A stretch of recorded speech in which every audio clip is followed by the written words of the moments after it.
Assalamualaikum. Baru-baru ini kerajaan Malaysia telah mengumumkan bahawa seluruh Malaysia akan berada dalam keadaan lockdown bermula daripada 18 hari bulan Mac sehingga hujung bulan Mac. Apakah impaknya kepada kita dan apakah makna kepada kita rakyat biasa? Saya ingin mengupas aspek berdasarkan pengalaman saya bertugas di sebuah negara bergolak di Timur Tengah yang telah bergolak dan berada dalam keadaan perang daripada tahun 80-an lagi.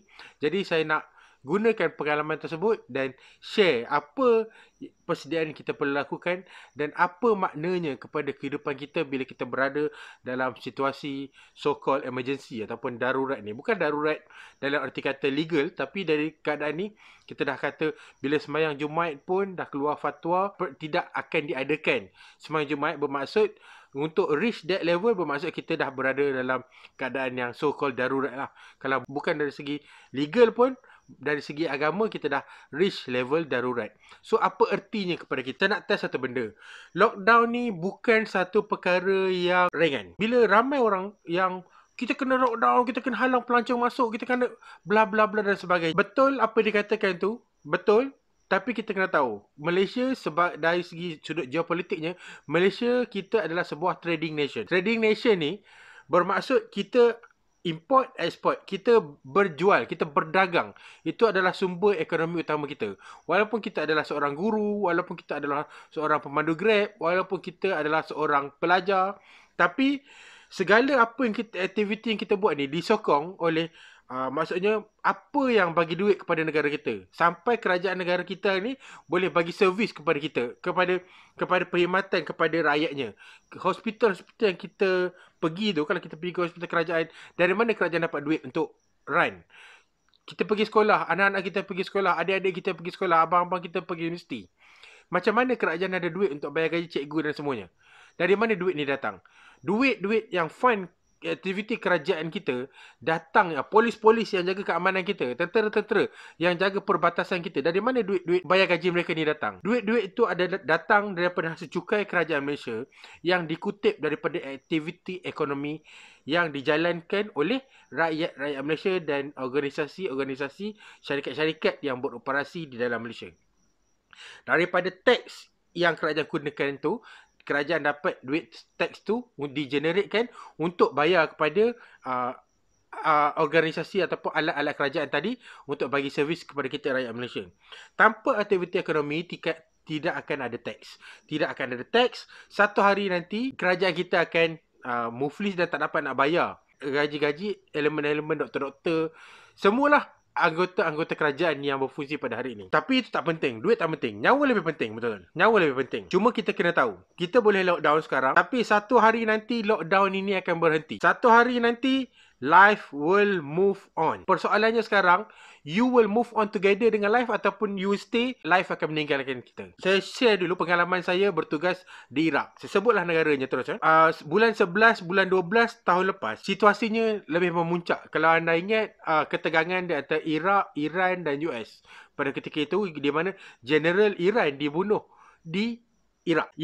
Situation telah escalate sehingga begitu teruk sehingga orang cakap nyaris-nyaris nak mencecah kepada perang dunia ketiga pada ketika itu. Mengikut rekod saya, public kerajaan Iraq, cara dia setiap kerajaan ada cara dia sendiri macam mana dia nak handle malapetaka daripada tak terjadi. Pada ketika itu mereka telah ambil satu langkah yang lebih kurang dengan lockdown, iaitu pada bulan 12 mereka telah isytiharkan public holiday. Mereka 2 hari, dia orang tak announce sebulan terus, tapi dia announce sikit-sikit sehingga secara keseluruhannya pada bulan 12 tersebut, working day, hari bekerja cuma 3 hari bekerja saja. 28 hari merupakan public holiday yang diisytiharkan public holiday oleh kerajaan. Secara keseluruhannya, orang bekerja hanya 3 hari. Dan samalah macam situasi Malaysia sekarang. Dia ada pengecualian lah kepada yang sektor-sektor kritikal, hospital terus berjalan.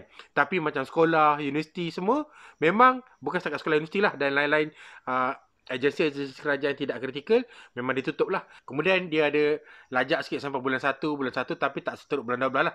Bulan 12 itu yang paling major. Saya nak anda tahu, waktu mula-mula announcement terjadi, memang ada sedikit excitement.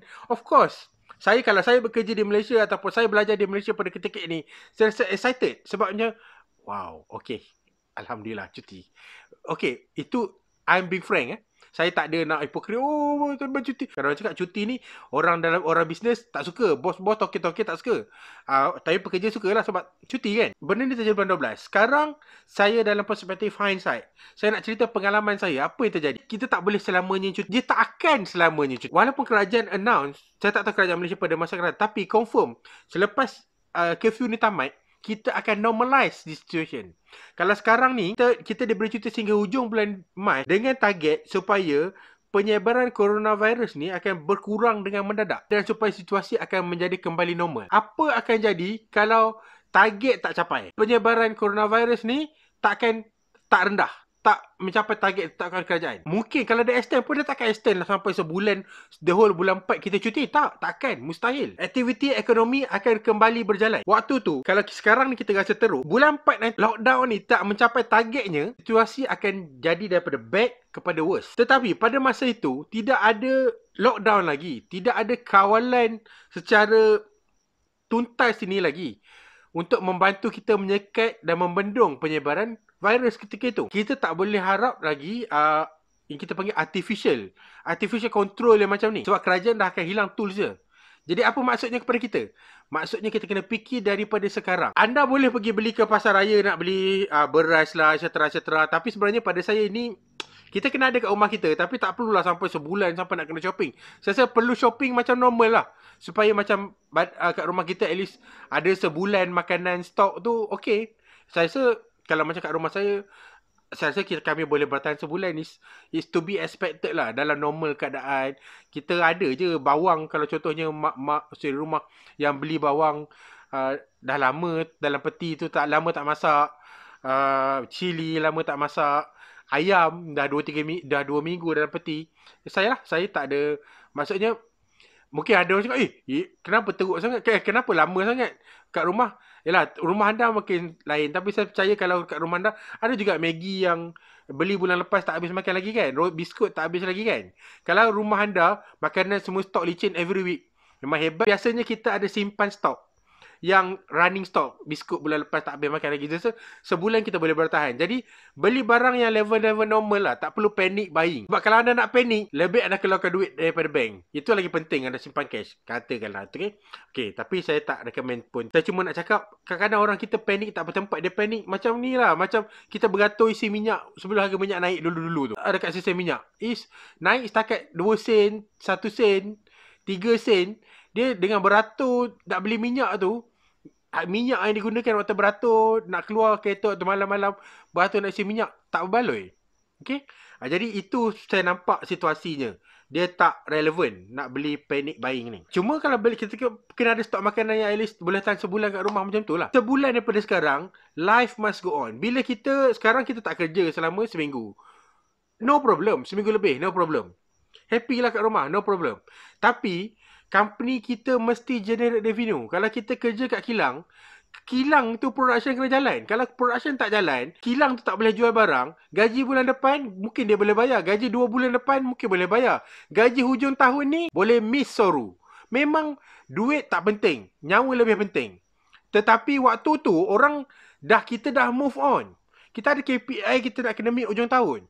Kita ada target nak kena meet. Kalau kita tak fikir macam mana kita nak cover balik kita cuti sekarang ni, kita tak limit kuota kita. Kalau kita adalah apa saja pun, dia pasti akan ada impact kepada ekonomi kita next month, 3 months from now, 4 months from now, ataupun hujung tahun ni. Semua organisasi, besar, kecil, yang kecil lebih lagi akan mengalami masalah ini. Cuti yang kita nikmati sekarang ataupun telah kita nikmati tempoh hari adalah cuti yang tidak percuma.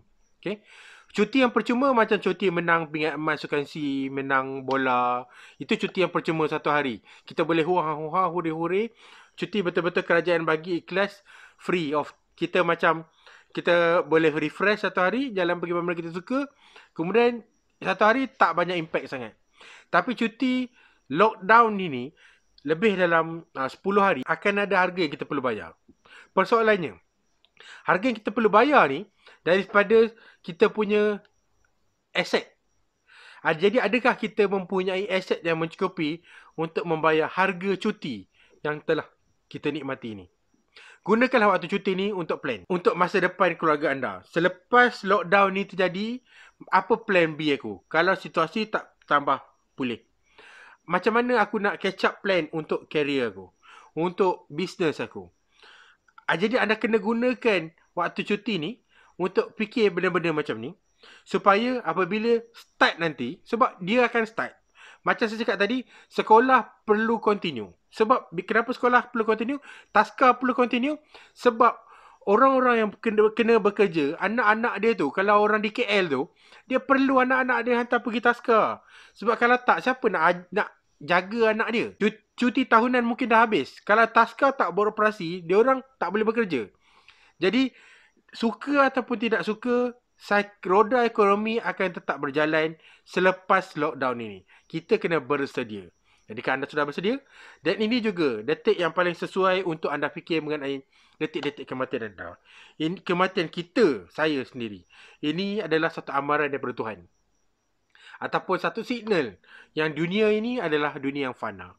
Jadi bagaimana detik kematian kita? Di manakah kita ketika itu? Kita mati di rumah? Kita mati di hospital? Siapakah yang akan ada di sekeliling kita ketika kita mati nanti? Apakah yang kita tinggalkan apabila kita telah mati? Fikir-fikirkan jawapan mengenai persoalan-persoalan ini dalam tempoh percutian ini. Assalamualaikum dan selamat berfikir.